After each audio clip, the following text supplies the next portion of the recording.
when your dad sat you down and said, "You're no longer my son."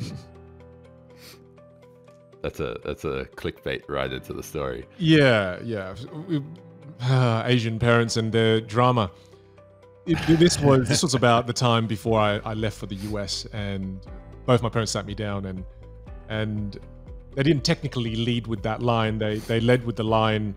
They did say that, but that wasn't the first thing they said. The first thing they said was, son, we need to have a very serious conversation with you. And I immediately thought, oh shit, someone's dying. Surely this is about this. And then they go, no one's dying, you idiot. And I go, well, why is this so serious? Why didn't you just sit me down here in the kitchen? We've never done this before. And then my mind immediately went to, you're both getting a divorce. This is what it is. And they go, no, we're not getting a divorce. And then this is what they said. They go, well, mum and dad are no longer going to be mum and dad. I go, technically that's a divorce, right? And because I kept trying to assume, I was starting to panic. And then they go, look, mum and dad won't be mum and dad anymore. And in a way, you're not going to be our son. There's going to be a change in the dynamics of family. And I couldn't understand what was going on. And then they also said to me, my dad says, the wealth I've accumulated in life, and my dad's been a successful entrepreneur. Him and his brothers have owned Asian groceries, pharmacies, takeaway stores, etc.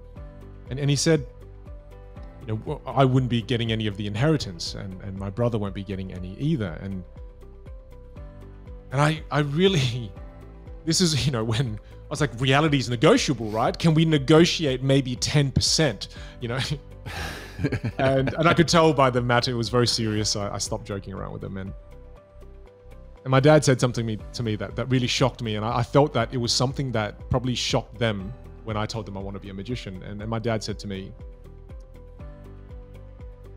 you know that your mother and I, we've been devout Buddhists now for the last 15 plus years of our lives. And son, I've seen so much suffering. I've been to India. We've toured India and seen so much suffering. Same in Vietnam. I found a teacher, and your mother and I would like to take a different path in life. We want to give away our wealth to the Plum Village Association. We want to become monks. And you've got to understand, for me at this point, hearing this, it was so out of left field. I just, wait, what? You want to become monks? And I almost thought it was a joke. I could not believe what I was hearing. But then as the silence went on, it made sense. I saw my dad suffer. I saw my mum suffer a lot towards retirement.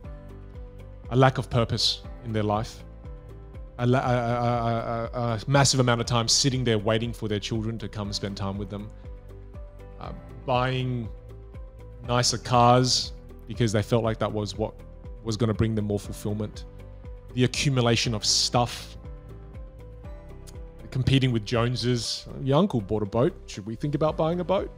I saw different forms of suffering starting to seep into their life. And I knew why my dad was doing this. It wasn't just the suffering that he saw in the world. It was personal suffering that he saw in himself. The deep lack of purpose. And my dad became a monk. He gave away everything. He owns 4 sets of clothing at the moment and a few leather sandals and a really nice pair of shoes that I bought him that he really didn't want me to buy for him. I bought him a really nice kind of outdoor, outback shoe that's really rugged, but barely wears it. That's all my dad has now. And my mum is, I sent my dad overseas and same with my mum to learn from their teachers. My mum learned from a different teacher. My dad learned from someone that people may know, Thầy Thích Nhất Hạnh, is who my dad learned from in Thailand. So my dad spent years there with Thầy Thích Nhất Hạnh, learning the ways of meditation, learning the philosophy of Buddhism, the lessons from Buddhism. And he now owns nothing. And I've never seen my dad so happy. I've never seen him and my mum so happy. So I'd bought my dad this house and, they didn't want any of it. So what I did in the end was I helped them acquire a block of land, and now they have a little meditation center. here in South Australia, where people come up every weekend and they teach people how to breathe, how to meditate, how to find stillness, how to find purpose outside of the material world, and how to ease their suffering. And that's what my dad does. And it's amazing. And it came at such a perfect time in my life, because that was immediately before I was about to go to the US and build my career. And I'd become very materialistic. Still feel that I suffer from that in my life today. But my dad is this beautiful, constant reminder that happiness, fulfillment does not come from things. It doesn't. When he continually teaches me, I see him on a weekly basis now, and I'm back in Adelaide, and it's no longer like a father and son. He's a teacher to me now. You know, I call him in Vietnamese, the word we use is thầy, and thầy means teacher. You know, and he was right. True to what the clickbait title you said is that I'm in a way no longer his son. I'm now a student of his.